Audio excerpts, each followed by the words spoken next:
Thanks for joining us on Plus TV Africa. My name is Felicity Ezewike. French President Emmanuel Macron on Monday said that he would put forward new proposals for the European Union to boost its security, saying the bloc must stop depending on American might. In a speech to relaunch his diplomatic agenda, Macron said Europe can no longer rely on the United States for its security. It is up to us to guarantee European security. L'Europe ne peut plus remettre sa sécurité aux seuls États-Unis. C'est à nous aujourd'hui de prendre nos responsabilités et de garantir la sécurité et donc la souveraineté européenne. Nous devons tirer toutes les conséquences de la fin de la guerre froide. Des alliances ont aujourd'hui encore toute leur pertinence, mais les équilibres, parfois les automatismes sur lesquels elles s'étaient bâties, sont à revisiter. Et cela suppose aussi pour l'Europe d'en tirer toutes les conséquences. Iranian lawyers will ask the International Court of Justice on Monday to order the United States to lift sanctions ordered by the Trump administration against Iran. The lawsuit filed with the ICJ, also known as the World Court, says the U.S. sanctions, which are damaging its already weak economy, violate terms of a little-known 1955 friendship treaty between the two countries. The United States, which will respond formally in oral argument on Tuesday, has yet to issue a public response. U.S. lawyers are expected to argue that the United Nations Court should not have jurisdiction in the dispute, that the friendship treaty is no longer valid, and that the sanctions Washington has levied against Iran do not violate it anyway. The United States is publicly propagating a policy intended to damage, as severely as possible, Iran's economy and Iranians' nationals and companies. A UN report has said top military figures in Myanmar must be investigated for genocide in Rakhine State and crimes against humanity in other areas. The report, based on hundreds of interviews, is the strongest condemnation from the UN so far of violence against the Rohingya. It names 6 military figures it believes should go on trial. It is also fiercely critical of Myanmar's de facto leader Aung San Suu Kyi for failing to intervene to stop the violence. The report calls for the case to be referred to the International Criminal Court.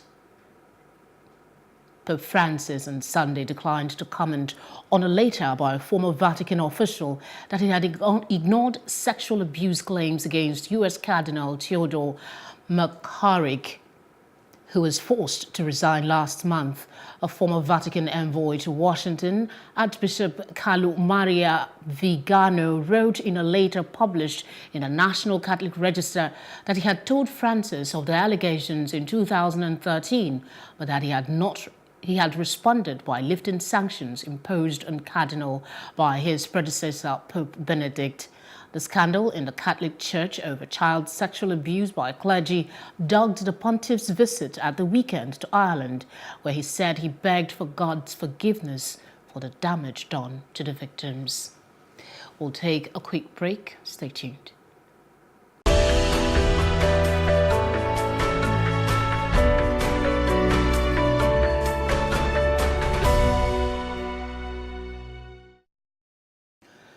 The British Prime Minister Theresa May will visit Africa this week. On the continent, Theresa May will make a first stop at Cape Town, South Africa, before flying to Nigeria and then Nairobi, Kenya.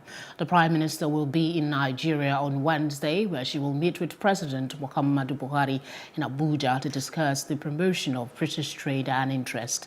She intends to discuss security issues, especially the threat of Boko Haram in Nigeria, and also meet with victims of modern slavery in Lagos. In South Africa, Mrs. May plans to meet young people before delivering a key speech on trade and how UK private sector investment can be brought into Africa. US President Donald Trump called his Nigerian counterpart Muhammadu Buhari lifeless after their April meeting, claimed global business newspaper Financial Times in a recent publication. President Buhari and President Trump met at the White House on the 30th of April. Both leaders discussed issues bordering on fighting terrorism and economic growth. However, as U.S. President is set to welcome President Uhuru Kenyatta of Kenya, Financial Times, in an article titled "Africa Looks for Something New Out of Trump," claimed that the U.S. leader described his April meeting with Nigeria's president as so lifeless. The paper added that President Trump warned his aides that he never wanted to meet someone so lifeless again. Talking of President Muhammadu Buhari, he has said the rule of law must be subject to the supremacy of the nation's security and national interest. Opening the 2018 Annual General Conference of the Nigerian Bar Association (NBA) in Abuja, he urged lawmakers to work for national cohesion and unity as the 2019 elections approached.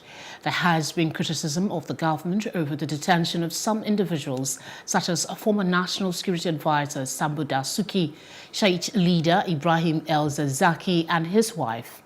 Dasuki is being tried for alleged treason, and El-Zakzaky is in court facing charges. The Rivers State Governor Nyesom Wike says the Economic and Financial Crimes Commission (EFCC) has no power to probe the state government.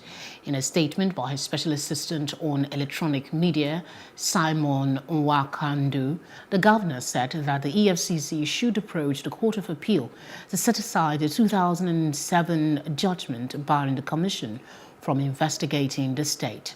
Mr. Wike, however, wants the commission to vacate the order in a superior court before probing the activities of the state. The governor also decried the freezing of accounts of the Benue and Akwa Ibom state governments earlier by the EFCC.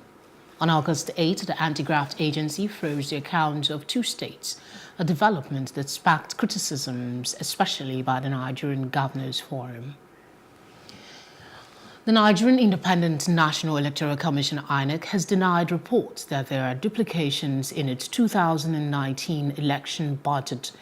The Chief Press Secretary to INEC Chairman, Mr. Rotimi Onyekomi, said in a statement on Sunday that INEC's version of the budget was different from the one President Muhammadu Buhari forwarded to the National Assembly. He explained that what the President did was to break INEC's budget into two components. Mr. Onyekomi said the President asked that 143.5 billion naira be taken from the 2018 budget, while 45.6 billion naira should be appropriated in the 2019 budget. The Nigerian army says its troops have killed 3 Boko Haram insurgents while on fighting patrol in Kukawa in Bagaloku government area in Borno State on Sunday. The Director, Army Public Relations, Brigadier General Texas Chukwu, disclosed this in a statement released in Maiduguri on Monday. Brigadier General Chukwu said the terrorists were intercepted by troops of 82 Division Task Force Brigade deployed in the area. The director listed items recovered from the terrorists include 3 AK-47 rifles, 2 magazines, and 4 rounds of 7.62 mm ammunition. We'll take a quick break. Stay tuned for more news when we return.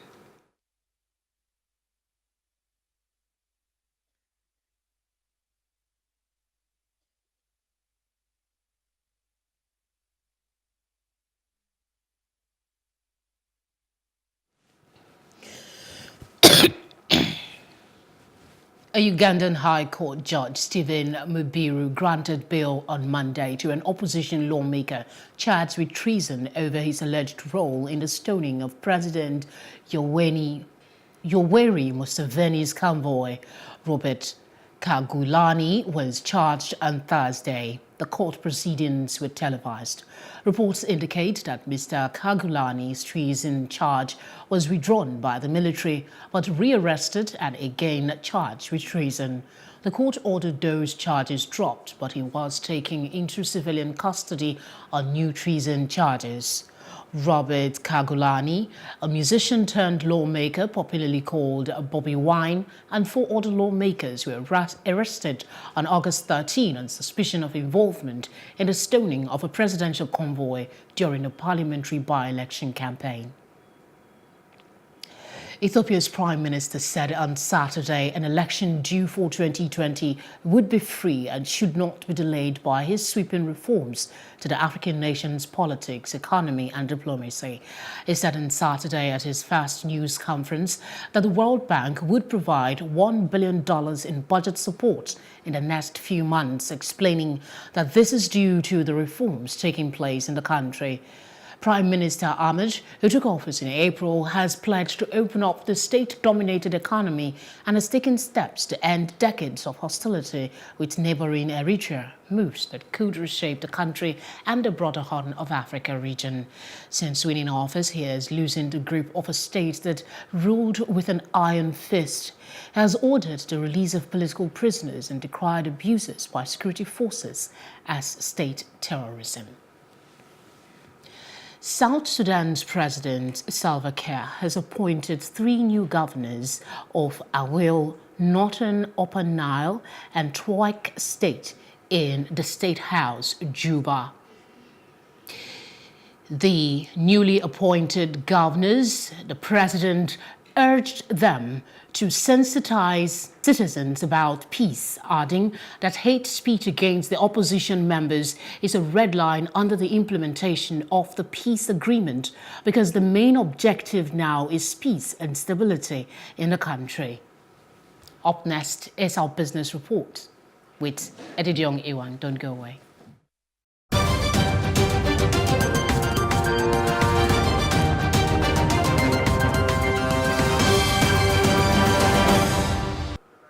This is Business News and I'm Edidiong Iwang. Our trade import and export volumes between China and countries in Africa reached $116 billion in the first 7 months of 2018, and that's up 18.7% year-on-year.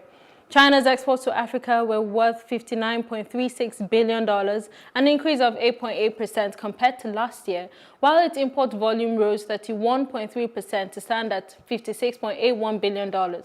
The figures were announced by the Chinese Ministry of Commerce on its website on Sunday. Well, reports from the Central Bank of Nigeria has shown the nation's foreign reserves have fallen by $990.98 million in August. According to reports, external reserves dropped by $46.128 billion on August 23rd against the $47.11 billion at the end of July. CBN noted that forex market has been influenced by changing patterns of international trade, international changes in the economy, as well as structural shifts in production. However, Dr. Sam Ezekwe, the former president, Association of National Accountants of Nigeria, has attributed the drop in foreign investment to political uncertainties. While Nigeria's gross domestic product rose by 1.5% year-on-year in real terms to 16.58 trillion naira, and that's according to the latest GDP report released by the National Bureau of Statistics. On a quarter-on-quarter basis, real GDP stood at 2.94%, and in the quarter under review, aggregate GDP stood at 30.63 trillion naira in nominal terms. This represents a 7.85% increase in nominal GDP when compared to the preceding quarter of 28.46 trillion naira and 13.5% increase when compared to the corresponding quarter of 2017. Johnson Chukwu of Carry Asset Management has this to say. A decline in GDP growth rate cannot be both good news. It's actually not a positive news to us, particularly given the fact that Nigeria went into a recession after a consistent decline in GDP. We have seen a 3-quarter decline in GDP. In last quarter of 2011, 2017, we had a GDP growth rate of 2.11%. That declined to 1.95% in the first quarter of 2018, and now we're dealing with a 1.5% GDP growth rate. So we need to do everything to restart growth. Otherwise, if we continue with a consistent decline in GDP growth rate, you're going to end up with a possible recession. I do not think the threat of recession is quite obvious, but we cannot afford to see a continued decline in our GDP growth rate, particularly at a time when our population growth rate is like in the neighborhood of 2.7, 2.3%. Well, that's it on Business News, but Ghanaian-based Xylophone Media opens in Nigeria, and CAF has approved of Enyimba Stadium for the Confederation Cup. But that's when we return. Stay with us.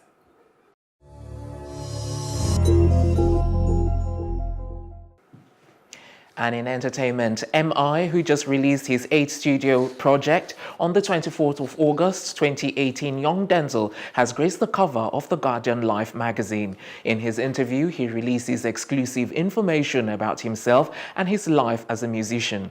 MI has consistently proven that the hip-hop genre is still very much relevant in the Nigerian music scene.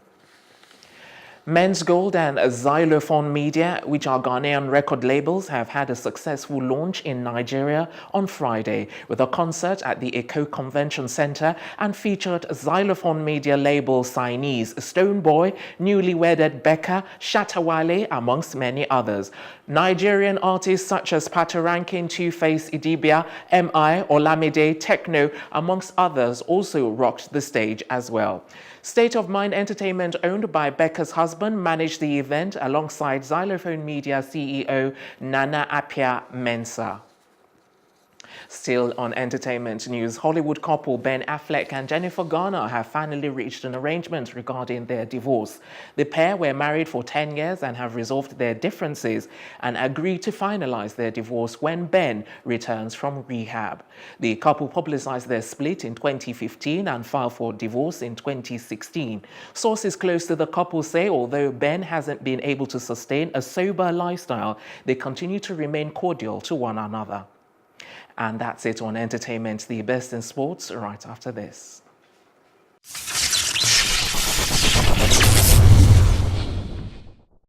Hello and welcome to Sports Update on Plus TV Africa. I am Morofolu Kufeji with the biggest stories in the world of sports. The Confederation of African Football have approved of the now renovated Eimba International Stadium, Aba, for the Confederation Cup encounter between Eimba and Congo CARA Brazzaville on Wednesday. CAF officials conducted an inspection on the stadium last week, which had been under renovation for the past 3 years. Two-time African champions Eimba are currently sitting in second in Group C and have played their 4 previous home games in the competition this year away from their home ground. Eimba need to beat CARA Brazzaville to be guaranteed a place in the quarter-final. They are looking to become the first Nigerian club to win the CAF Confederation Cup. Now, according to sources, Arsenal legend Thierry Henry may no longer be close to his first managerial role as the deal to become the new Bordeaux head coach has collapsed. The 41-year-old is apparently concerned over the availability of funds and a lack of clarity over the ownership of the club. The French club recently suspended manager Gus Poyet after he branded the club a disgrace. It is reported that they are now in talks with former Premier League title-winning manager Claudio Ranieri. That's it on Sports Update. I'm Morofolu Kufeji. Thanks, Morofolu. And that's our news roundup on events at this hour. For more news updates, please follow us at Plus TV Africa on Facebook, Twitter and Instagram. You can also subscribe to our YouTube page. That's at Plus TV Africa.